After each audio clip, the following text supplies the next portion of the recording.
Hello, everyone, and welcome back to a new episode of Rocket Lab Weekly. This is our last Rocket Lab Weekly for 2024.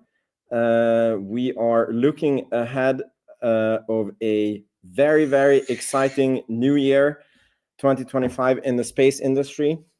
So let's recap this year. Let's scheme for 2025. And for that, we have Sir Matt Money, also known as Sir Peter Beck Simp. How's your Yes. week? Simping towards Peter Beck as always, but it's always a good time to be able to hang out and segment a little bit of the week towards one of my favorite topics, which has obviously made us very happy this year from a wealth perspective. But we're nowhere near done, right? We're still in the beginning stages. We're only a $14 billion company, and so I say we because we're all collectively in this together. We're all shareholders. We're all owners of the company, hopefully. And if you aren't, be sure to buy a share on Monday. But yeah, it's always a good time to be able to hang out with you as always, and I appreciate you inviting me. And at the end of the day, excited to just have a little bit of an hour chat or so about one of my favorite topics. Yeah, the same here. The same here.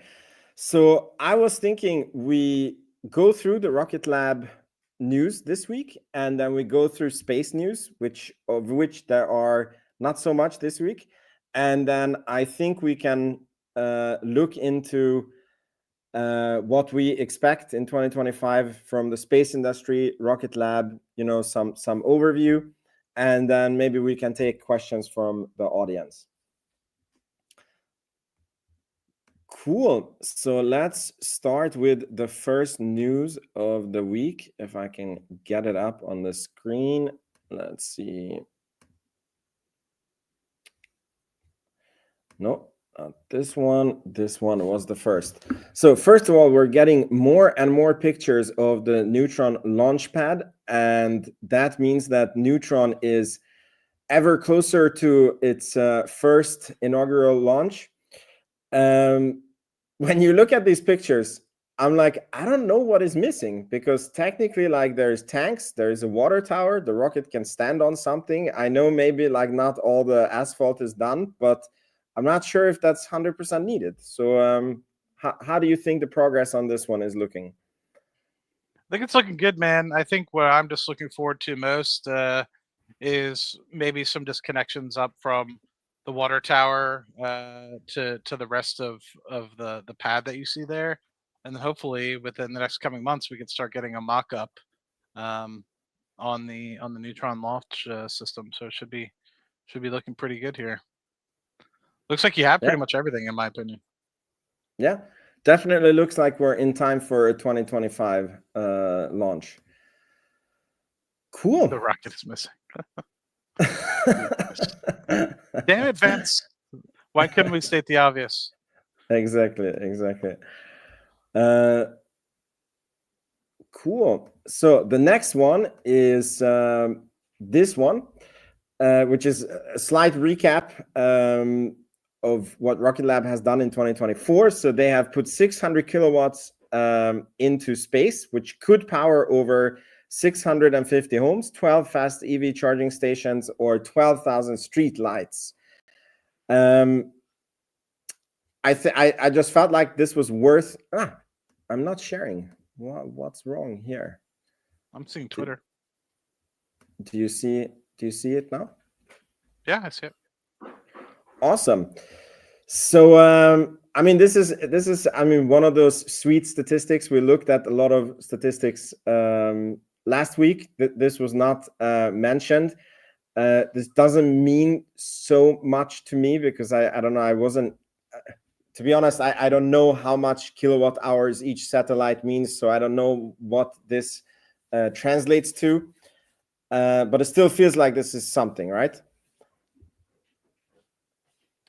Yeah, I mean, 600 kilowatts isn't something to sneeze at per se. You have to think how much limited real estate you have when you're sending these things out into space, and so I think it's a good piece, and I think it's also kind of in its infancy of the organization, and we have yet to really send super amount of large satellites into space. If you think about from Rocket Lab's perspective, as well as the satellites that have been launched. I'm curious to see how much Escapade would add to that. We'll probably touch on that when we get to New Glenn later today. So I'll pause that for now. But think about if Rocket Lab creates their own constellations and sends those to space, and how much more payload we can lift off from, let's just say, a Neutron rocket comparatively to an Electron.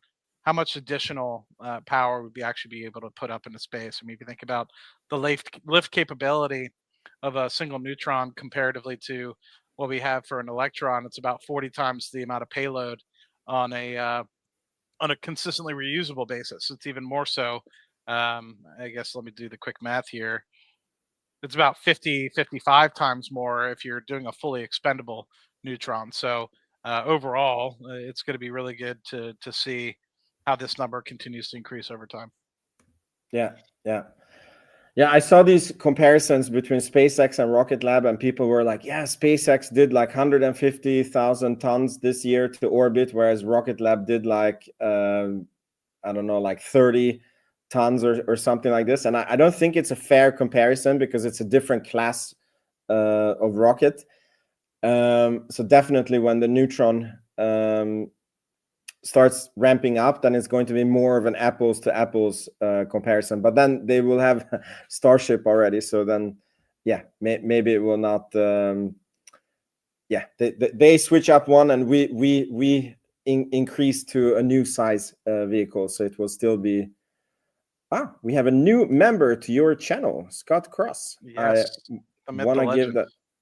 Yeah, want to give him a shout out. Thank you guys for supporting us, whoever's channel you decide to do it on. Yeah, thank you, Scott. Be sure to check out the hyperlink in the posts that I put, I guess yesterday or the day before. All right, so we go on to the next one. This is some sweet drama that is in Rocket Lab circles. So Rocket Lab reported that they have four.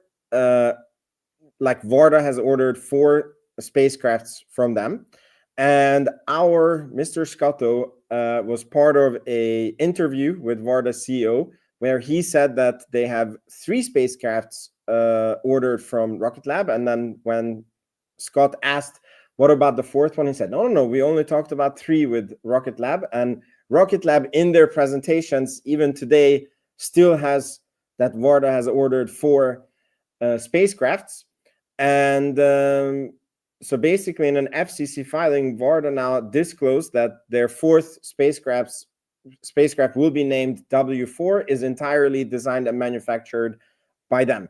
So now we have a sweet mystery of like what the F went wrong, who is reporting what, and we tried to discuss it last week. It's just even more official this week that there is a discrepancy because last week we only had the interview.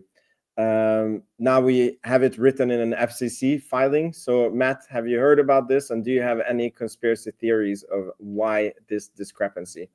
I haven't, but I think the thought process that I think a lot of people are starting to recognize is if you give one company too much power, like a Rocket Lab, it might completely allow themselves to get boxed out from everything entirely. And so um, I anticipate that that's where Varda probably thought they would be. They probably anticipated that they'd be able to have a better partnership, and things might be cheaper. They might be able to figure out things over time. And it's likely that demand is continuing to go up from a Rocket Lab perspective. And so they said, you know what, we'll do it in house.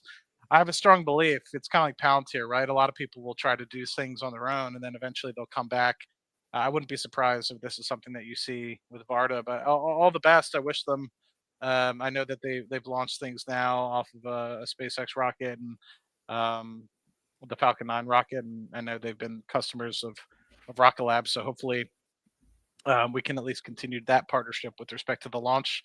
If they do not decide to do W5 or W6 or W7 with Rocket Lab. So I guess more to come though. The nice thing that I can see from this is that they're not slowing down, and they're obviously seeing positive results. Otherwise, they wouldn't continue to send things into space. And so, who knows? Maybe it's a one-off. Maybe they just want to see how they can do on their own with W4.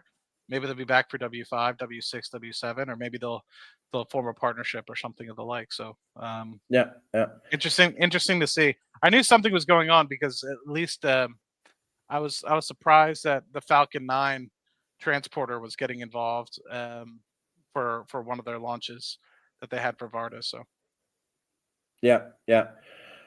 Yeah, I agree with you. And also, the leading conspiracy theories that I have seen is that maybe the fourth spacecraft with Rocket Lab is actually the fifth or sixth, or maybe they're in their contract. It was like an option to order number four, um, or that they have basically ordered it, like it was part of a contract, but they were not obliged to go ahead with that one, because you remember that sometimes we have these discrepancies of like how many contracts Rocket Lab announces and they don't appear on the backlog. And then we actually went through their 10Q report, and they say somewhere there that the only backlog that they count is when it's it's an order that you cannot back out of, So even if you have an agreement that you're going to launch 10 electrons, but the launch becomes like non-reversible or I don't know what it's called, like binding,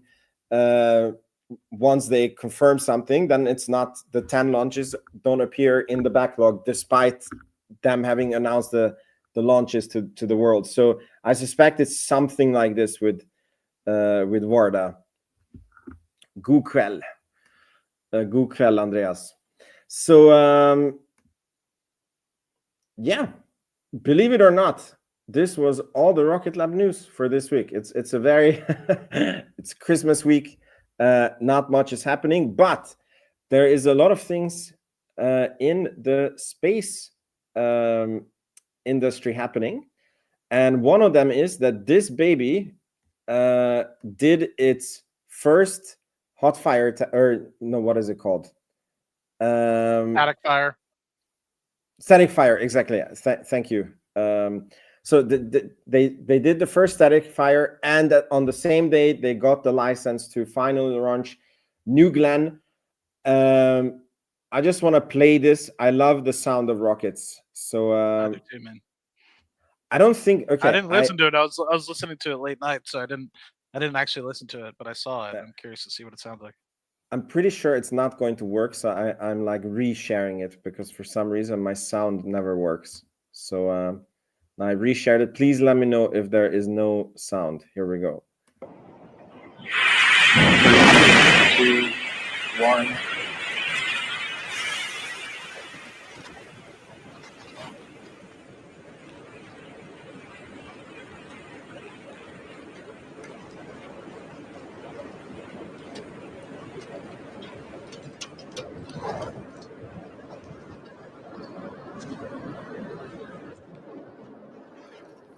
Boom. I don't know what it is. When the rocket engine starts, like this initial sound is, I love it. It's like, cannot have enough of it. Even though this is not the Neutron or the Electron, it's still 2,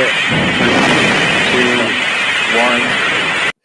I don't know what they count down to after when the rocket is already going. Maybe like to max power or something. But yeah, this baby is going to fly soon. And actually, now that we're on this topic, it's going to be a very interesting change next year in the space industry, because there is a lot of competition coming. We are going to have Starship. I believe they will start taking paid customers this year. We will have New Glenn flying. We will have ULA Vulcan being certified, and we will have Neutron coming online. Any predictions, fears, nervousness? Because it is going to be like a space age 2.0. We never had this many rockets available to the market. Well, I think one of the things that people messaged me was, I don't know if they want me to disclose who it is or not, but they're like, "Is this bad for Neutron?" And I think at the moment it's a different class of rocket. It's a little bit heavier. You have to think, would pay the extra 20 or so $1 million actually be worthwhile? At least for now, they're slating that it's going to be 65 million to launch. I don't know if that's what they're actually going to charge customers, or if that's actually the cost to launch for Blue Origin, right? So I guess that's a question I'm kind of curious. If it's 65 cost to launch, does that mean the sales price is going to be 65 million? Is it going to be 80, 85? And so my question to people would be is if it is 70, 80, 85 million and it has a much larger payload capacity, would it just be better to use a Falcon 9 or a Neutron, right? Where the entry price is going to be slightly cheaper than that 80 or so million that I'm kind of predicting for the ASP.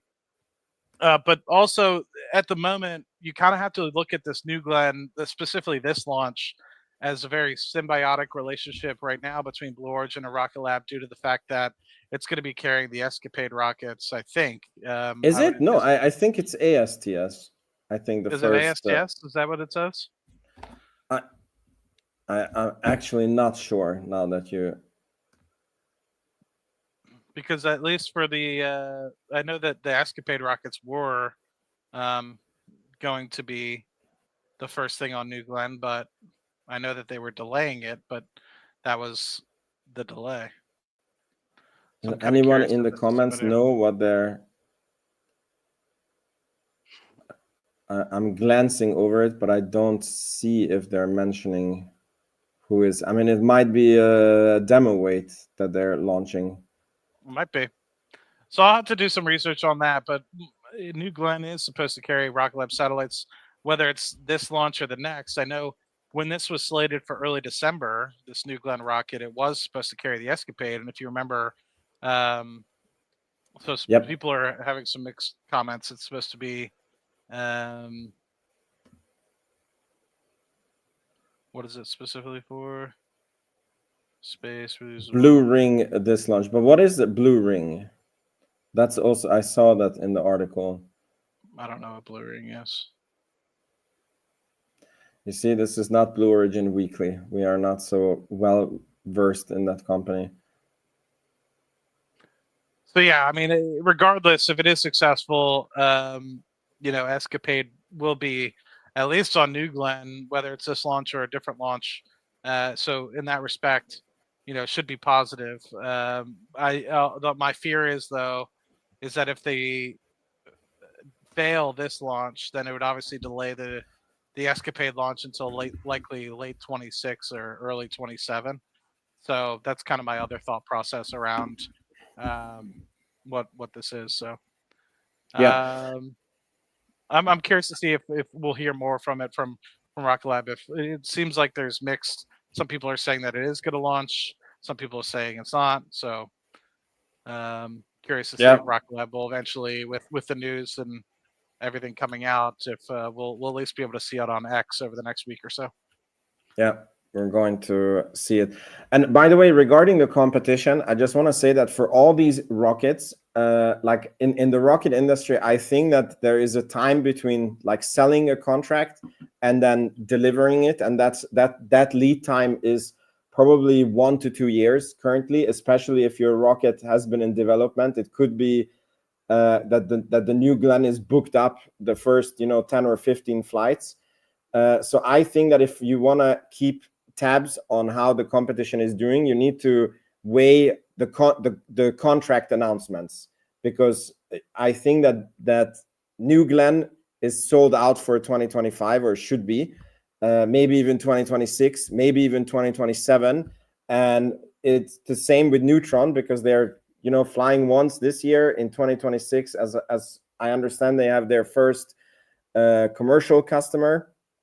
And if they get into the NSSL program, maybe 2026 and 7 is going to be sold out. And then even if they announce a contract in 2025, it will be for like 2028. So I think that if you are worried and want to track, then it's more like, track the contract announcements. And if you see that Blue Origin is announcing a lot of contracts, whereas Rocket Lab is not announcing contracts, that's obviously a bad sign. And if you see Rocket Lab announcing full of contracts and all the other companies being quiet, it's a sign that Rocket Lab is eating their lunch. Thank you, Hot Curtis, for the 5 members, man. Gave us both 5. That's much appreciated. Exactly. My God, thank you so much, Curtis. He sent such a nice Christmas message to me. It almost it was very, I almost got emotional on it. It was very nice. Thank you so much for being here, Curtis. Yeah, Curtis is a good guy. I love Curtis a lot. Yeah. Cool. So the last thing that I want to talk about this week, and then we can go into Q&A, is there is an article by Eric Berger about some rumors on how NASA might change under Trump. And normally this guy has very good sources, so I think that we can, I don't want to say treat these things as facts, but I think he has been very accurate in the past. So I think it's like 90% certain that these are the things that are going to happen. And the ideas that are being considered for an executive order for Trump is establishing the goal of sending humans to the moon and Mars by 2028. Canceling the costly space launch SLS rocket. And what's new is that even Orion spacecraft is on the chopping block, as it seems. Then they want to consolidate, I can't speak, Goddard Space Flight Center and Ames Research Center, and move everything to Marshall Space Flight Center in Alabama. And they want to retire a small administration. They want to retain a small administration presence in Washington, but otherwise moving the headquarters out to a field center. And they want to rapidly redesign the Artemis lunar program to make it more efficient, which is obviously needed if you cancel Orion and the SLS. If these things are done, then NASA is going to have, one, a lot of money, and two, is going to be looking for commercial solutions to take humans to the moon and Mars and, do a lot of space exploration. Both of them are extremely good news for Rocket Lab. So Matt, what do you think?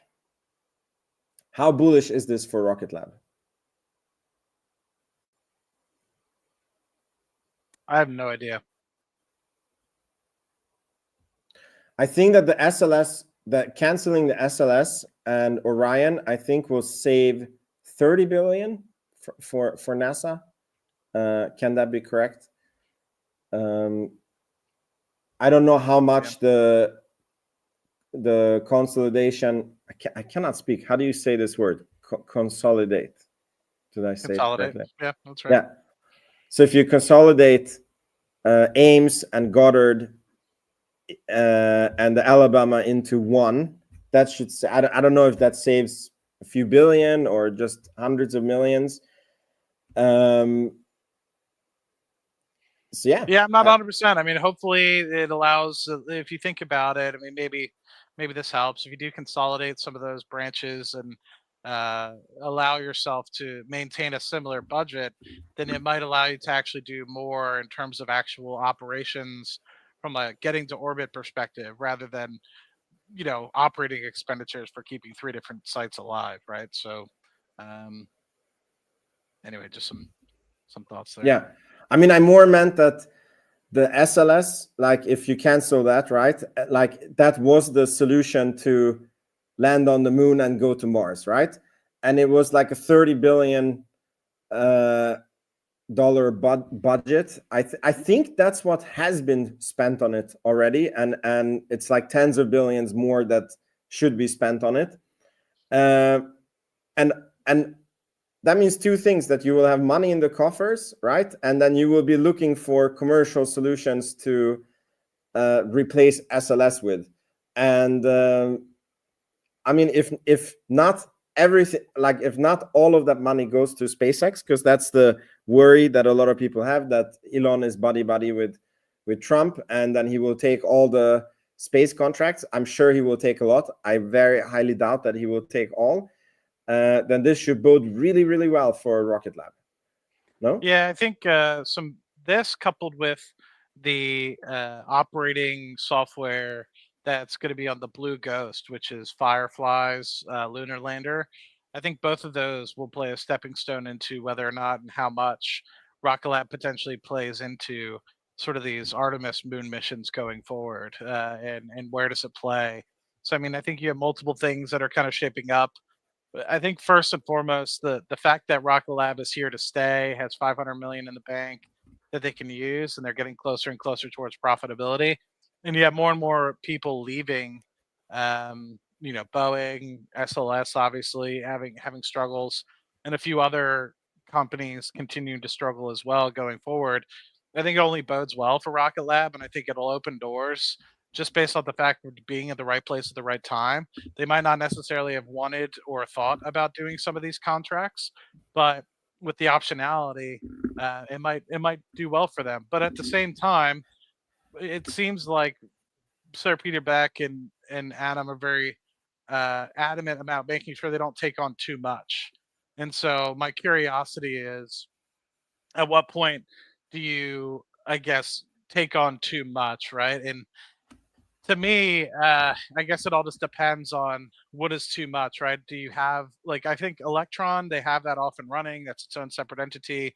It's been running now pretty frequently since 2017, and the cadence is only getting better there. So I feel like in that respect, that's kind of a self-sustaining entity on its own. But you're still building Neutron, you're still building Haste, you're still building the Constellation piece. How thin do you want to stretch the company? And that's where you kind of see something that has been growing and has a good bread and butter, and then eventually you lose a little bit of focus. And I think that's what ends up happening with companies like Boeing and many others.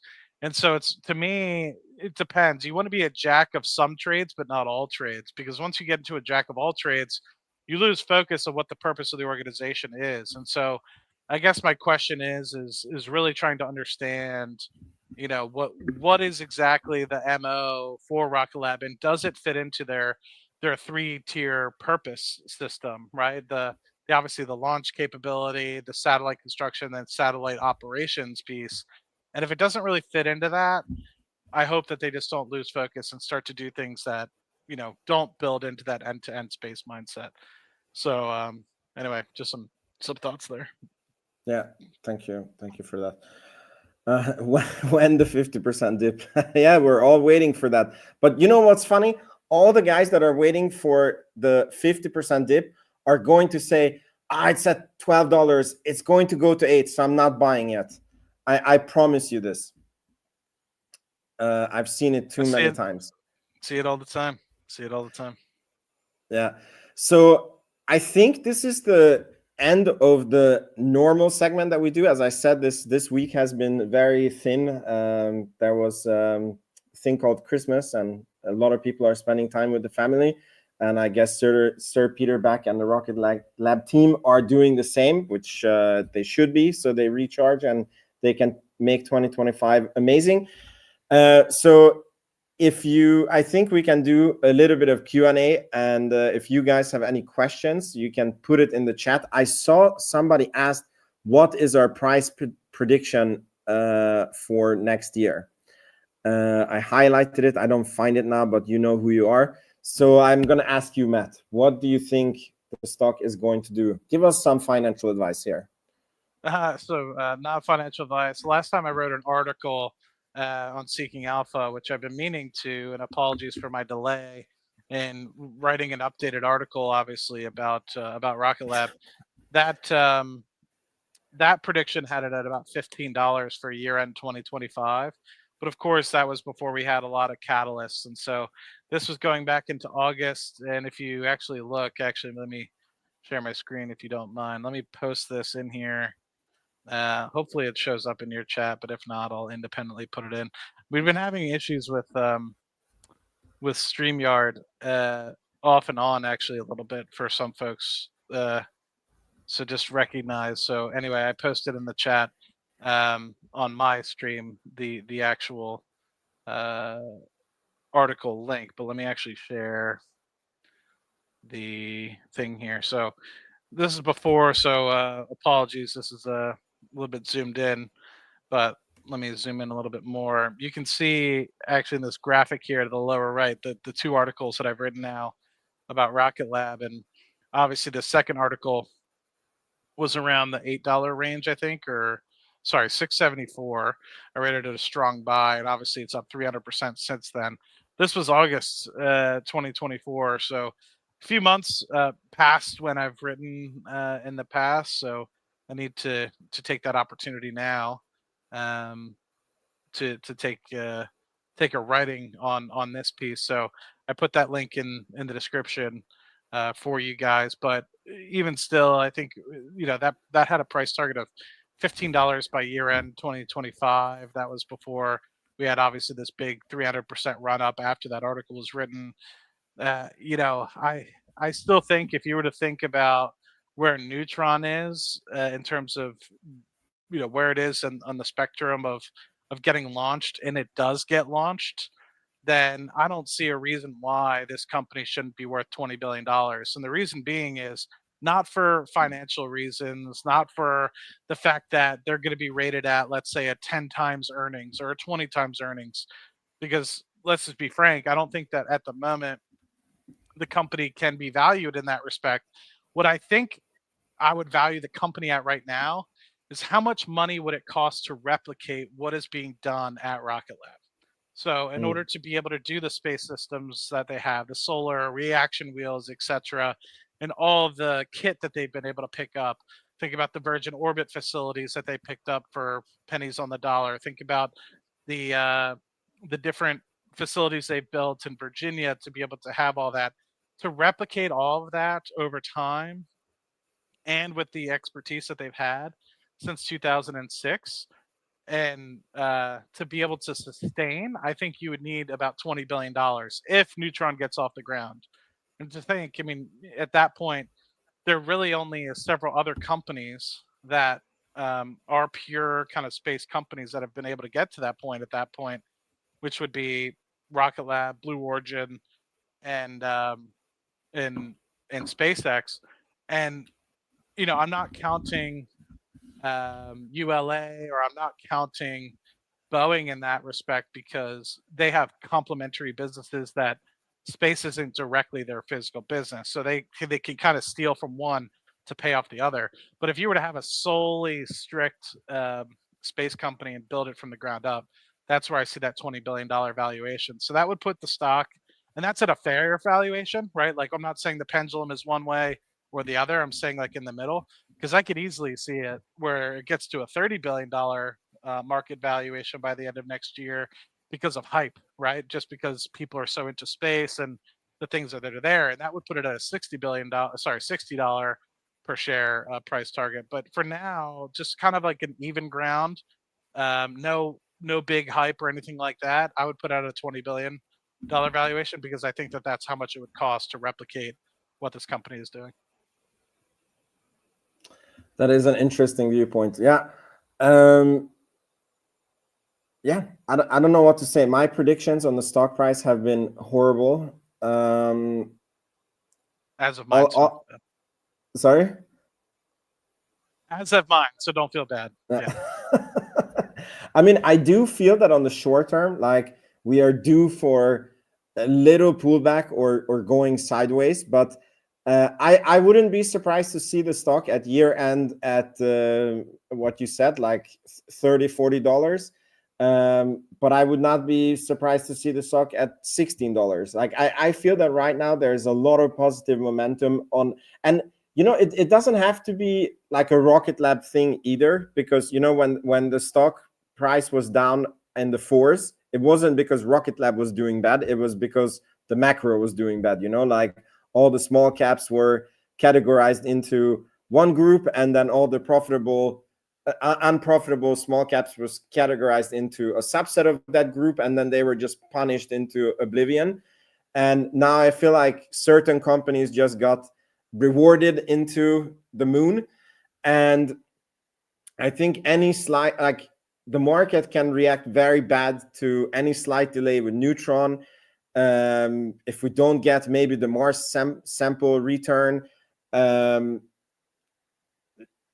I also can see a lot of catalysts, that can come to the stock's way. So my advice is, which has always been, is you do your due diligence, and if you feel that the company is below fair value, then you buy, because as Matty Capital, or aka Simp for Peter Beck, usually says, you can only guarantee the price that you have today. So I can tell you when Palantir was in the $14, and a lot of people said, we think it's undervalued, but we will buy again when it goes back down to 8. And guess what? It never went back down to 8. Those people are still waiting, and the stock is $80, you know?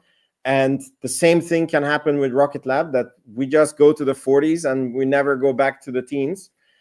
And then you just waste a lot of money waiting on the magical pullback while the stock was in your buy range.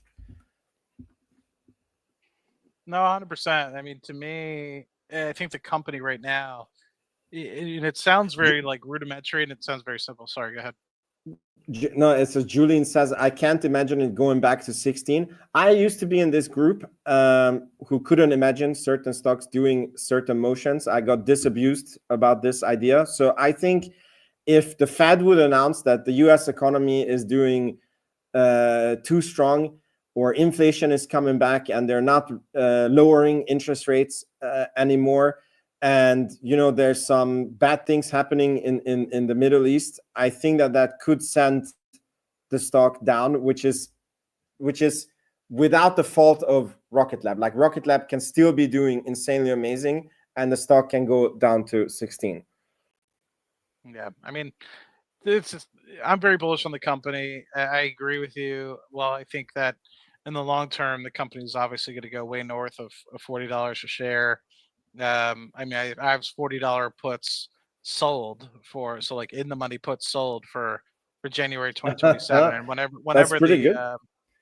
whenever the ones for December come out, December 2027, I'll roll or maybe add one of those. I have to decide what I want to do, but basically I'm just trying to catch the premium up early, and maybe I'll use that for buying some calls or what have you. But and it's risky, so I don't want other people to kind of copy that, but just goes to show you how bullish I am. But going back to what Julie's point is, I think the pendulum can always swing, right? I think you're 100% right there, Vince. So, while I don't necessarily think it warrants a $16 share price, any recession can come and really deflate a lot of the stocks. And Rocket Lab, I think, actually deserves the valuation that it's getting, unlike a lot of the other space companies that have, which to me means, I think comparatively to what some of these other space companies have gotten in terms of valuations, I think Rocket Lab should actually probably be about 40 to 50% higher.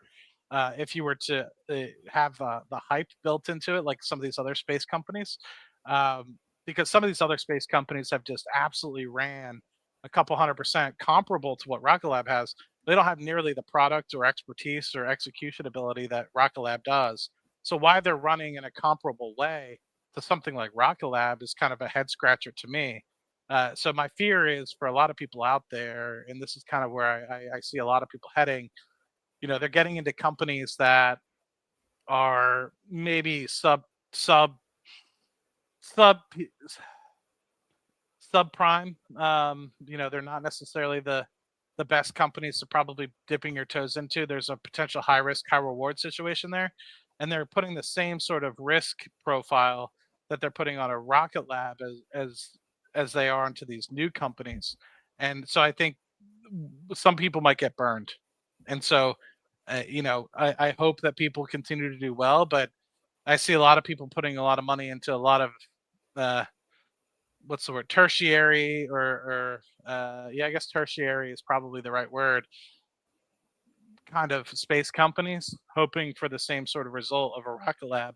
You have to think Rocket Lab's the number 2 in all of potential the space industry going forward, behind SpaceX. Everything else is kind of dying around it. Maybe Blue Origin has some life behind it. We'll see if Relativity has some life behind it. Astra seems to still be a DOA. We're continuing to see other companies struggle to keep up and get financing. Stoke seems to be doing okay, but I don't know how much money they have left, and so it's hard to kind of keep track with some of these private companies. But my fear is that you have people that are like, "Ooh, this this company provides something to SpaceX, or that company provides something to SpaceX, so it has to win." It's like that's not necessarily a guaranteed truth, and so I just want you guys to recognize that. Take your wins now, but make sure that you're appropriately hedging yourself for if the market decides to turn, because not every company will be able to survive like Rocket Lab will. And I'm not I'm not trying to be the bear in the room here, but I've seen it happen over, I'm not, some sort of oracle or anything like that. I've just been investing for 10, 11 years, and I see people chase and dump money into something. And then as soon as it seems like you can't lose anymore, the market turns on its head and the pendulum swings. Well, the pendulum swing very quickly, and I don't know how long it's going to stay on this side of the, I guess the I don't know what the right term is there, the path. But if it decides to even swing to the middle or back towards where it was with a recession, it's not going to be bueno for your pockets. So yeah.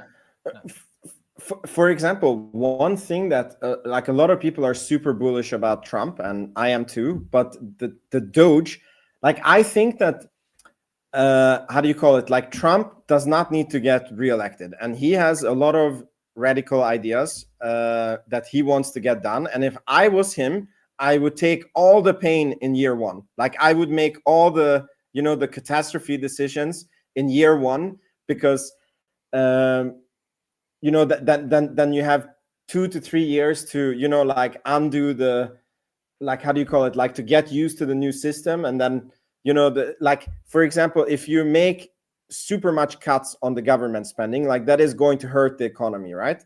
But if you hurt the economy in year one, and then year two you can like do tax cuts, and like people get used to it, then year four people like forget kind of what happened and everybody's doing good again. There is the trade tariffs. Like if I was Trump, I would try to issue all the tariffs and start all the negotiations with the different countries. I don't know how serious he is about making Canada the 51st state. It's hilarious to read it. But what I'm trying to say is it could be pain year one, despite Trump is, it's like going to the gym. Like first you need to get a lot of muscle pain before you get the six packs. Yeah, and Julie, I see you're saying you don't want the pendulum to swing. The pendulum, it took a while. If you think it will swing, but it took a while, right? I mean, it took really, I would say, from probably November 2021 is when, because this was a SPAC, right? Rocket Lab specifically, but things were kind of hyped up, things were doing well. November 2021, and then probably end of 2022, early 23, things were terrible. So if you think about where we were, it took about 2.5 years before the pendulum really started to swing the other direction. And so, who knows how long we stay in this kind of euphoric state. Generally speaking, I feel like it swings way faster in the negative direction than it does in the positive direction. So, who knows, right? I feel like we've been on this path for 6 months. Does it go another 6 months to a year?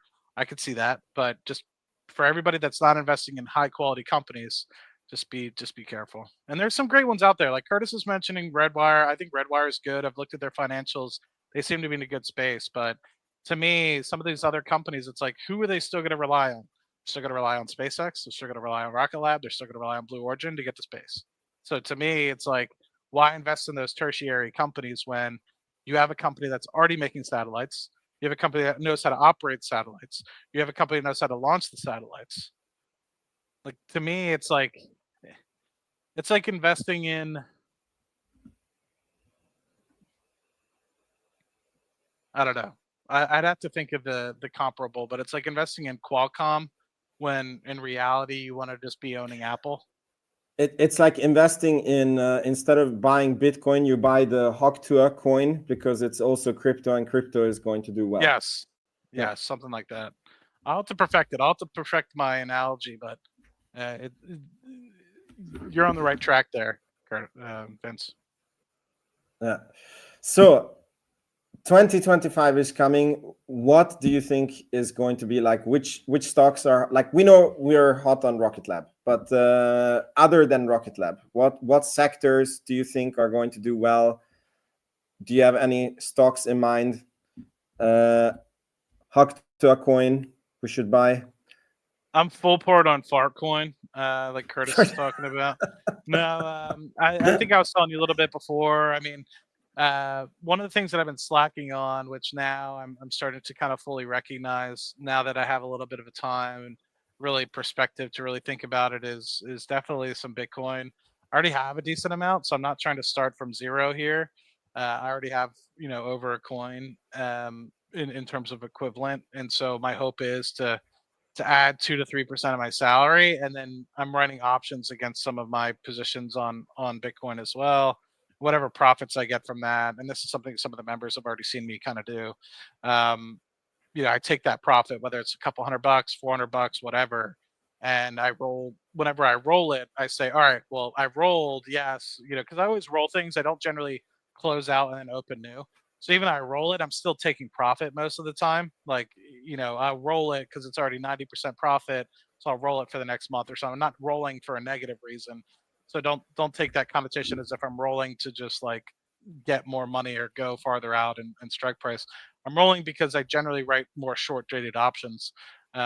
So, generally speaking, when I roll, I'm like, all right, well, I made $400. Let me put that $400 into a Bitcoin ETF of my choosing, right? So there's that piece. So other than really Bitcoin, I've been doing a lot of research on what energy company, or energy services company I'd be willing to put money into, and at the moment, I still think it's early, but we're continuing to see prices, even though oil, at least in the U.S. side, has been flat at about $70 a barrel. I've been looking at what companies warrant, um, the opportunity for my investment. I do have some share-based compensation from UDOC, undisclosed oil company, coming in next year, and so part of that will likely go towards whatever energy investment, because I feel like 2025 there's going to be a dip down again in oil price. And if that's the case, I want to buy when prices are super low. So I'm kind of have my eye out as to what companies are still performing okay, even in this somewhat weaker price environment for oil, so that when we do have that leg down, I have the opportunity to strike fast and I already kind of have it picked out rather than being in panic, right? I have a little bit of calm and time right now. So that's kind of my thought process. And then, um, so oil is one of them. And then I do want to re engage into my, income portfolio, whether I go more cash flow in the real estate side and try to buy like, properties for like 30 or 40% down, or if I actually do more like, dividend specific plays, which I've been talking about with Curtis a good bit as well. I might do more of that, and that might fund like a vacation fund or something like that to kind of offset, because right now my cash flow can be a little lumpy. So like I just normally have my normal expenses, but then I'll go on vacation and that'll cost, a couple grand. And so that might add a little bit, and then it takes me a month or two to kind of come back to normal. So if I kind of set up a dividend fund that can be used almost as like a vacation fund, I could steal from that, and it'll help normalize, um, maybe some of my cash flow on a normal basis, and then eventually it hopefully will grow as I feed it to kind of really just offset my entire income. Nice, nice. So if I summarize it, so it's Bitcoin, an energy service company, right?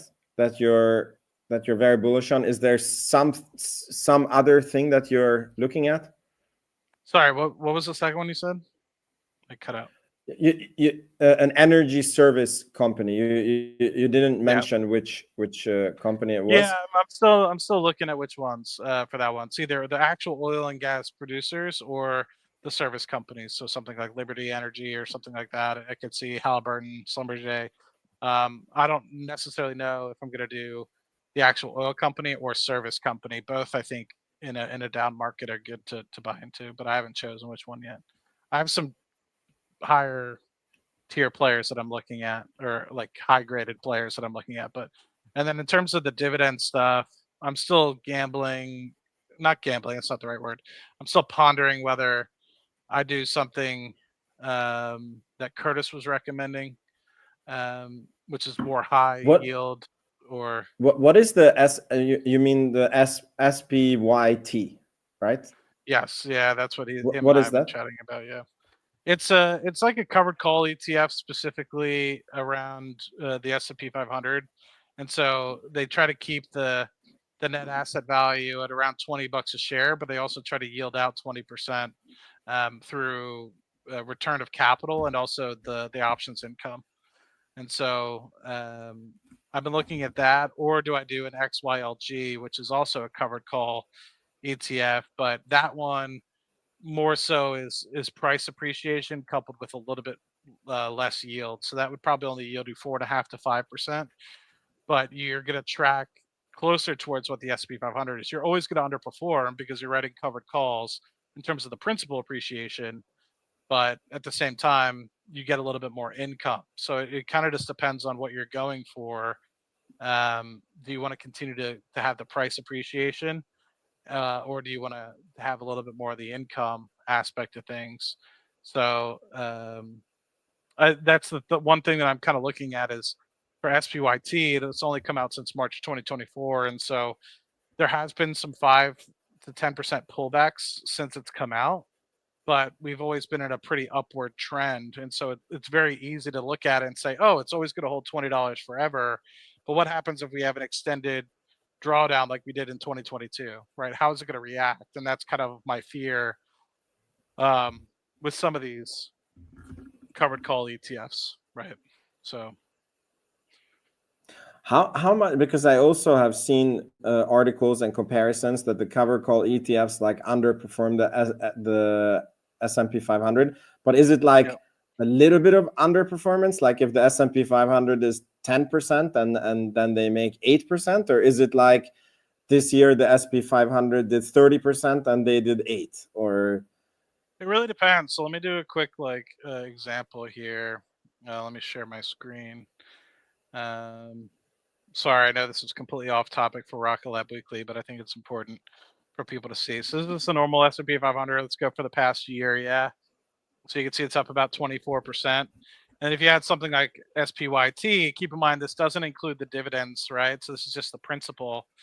The principals remain relatively flat. You can see the pull downs kind of match comparably to when the pull downs are in the S&P 500 as well. The S&P 500 being in blue and SPYT being in yellow. But keep in mind this yellow is distributed about 20% or so in but and also it's not like for like because this starts in March versus January, right? So there's a little bit of lag behind that. But then you have something like XYL. Sorry, let me do XYLD first. So XYLD is completely covered calls on. So you basically own the S&P 500 for SPY or sorry XP sorry S XYLD, and with those covered calls, they write covered calls on 100% of the volume. So you're seeing you're underperforming. In this case, you get a 10% recovery, not recovery, 10% principal appreciation, but you get 8 or 9 or maybe even 10% dividend yield on an XYLD. So in reality, you're getting closer to 20% return. So kind of comparable to what you're seeing maybe for Defiance if you were to include the 20% dividends for the Defiance S&P 500 or SPYT. So if I summarize it, is it a correct statement that the S&P 500 did 25% and on the other two you did about 20%, and one was capital gains and the other one was basically cash flow? I haven't done that, so I just want to state I haven't done this, right? It's something I'm keeping track of because to me the way I look at it is I don't want to invest in something that has a 20% yield that can have massive principal erosion, right? Let's say I have $1 million portfolio and or maybe not even that. Let's just say I want to make 20 grand a year, right? Would I feel more comfortable investing, let's say 100 grand into a product that could have massive NAV erosion, which is possible with SPYT? I don't know. It hasn't been around long enough for me to kind of get a full feel for it yet. Or would I rather have something that has $400,000 into it or $500,000 into it and invest it in an XYLG, which is this orange, which gets about 3/4 or 2/3 of what the S&P 500 return is, 17% versus the say 24%, but it also is yielding 4.5 to 5% yield.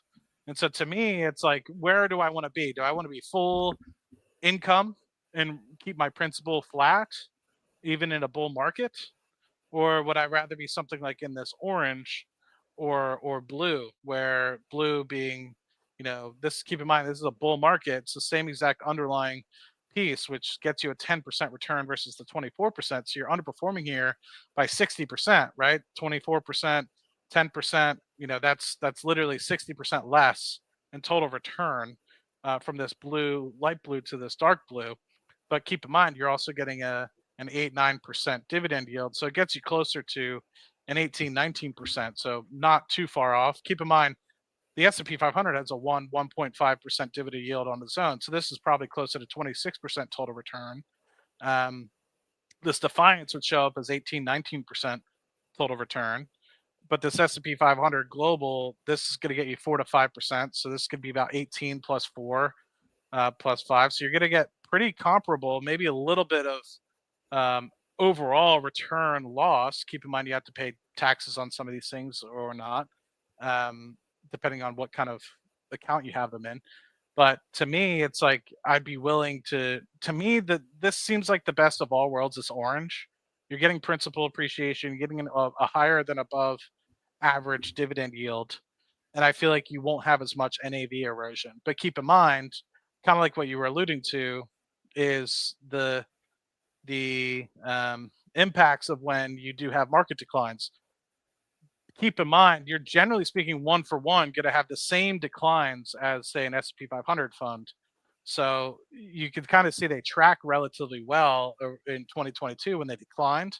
They kind of run in parallel, but then you start to deviate once you kind of go on this bull market. That's the covered call aspect of things going into play. And so you can see over a 5-year period, they've obviously deviated very extensively, but at the same time, you're getting that larger dividend yield as well. And they're not exactly like for like, because this started in mid 2020 as well. So you kind of have to take it with a grain of salt. It's so interesting that they don't like that you get like the fall, you get one for one, because you would think that, okay, the cover calls would be printing money as the market is going down. But you have to think, you're only getting a slight, you're offsetting a little bit. I wonder if I can zoom in. I can't. You're only offsetting it a little bit. Like, I'm sure if you looked at it during the covered call fund, like if you go back here, it's not exactly one for one. Like, you could see you perform a little bit better on XYLG, but and same thing here. Like, you can see it performs a little better, but in same thing here, you can kind of see it from in October, it performs a little better.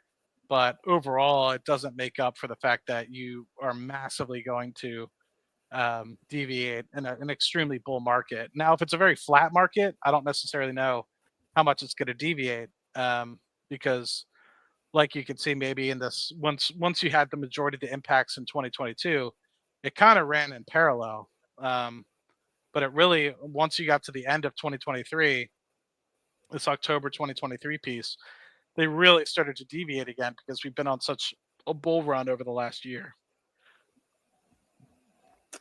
Very, very interesting. Well, but another thing you have to keep in mind is you're only comparing principal, right? So you're not comparing the 4 to 5% yield that you're getting from this XYLG. So yeah. Well, keep us posted on how it has gone. Trying to be rich. Cool. Like you, It's the other way around, mister. Cool. Well, I think that this was a fantastic discussion for this week. I really want to wish everyone a super happy new year. We're going to be here and talk about Rocket Lab, space stocks, and other stocks. I think I'm going to try to live stream the New Glenn launch if they are going to have a live stream. I don't know if they are. Maybe we can do that together. For sure. And yeah, so may your stock stays green, your dreams come true, and see you guys in 2025. See you guys. Ciao. Thank you. Sorry for my monologues.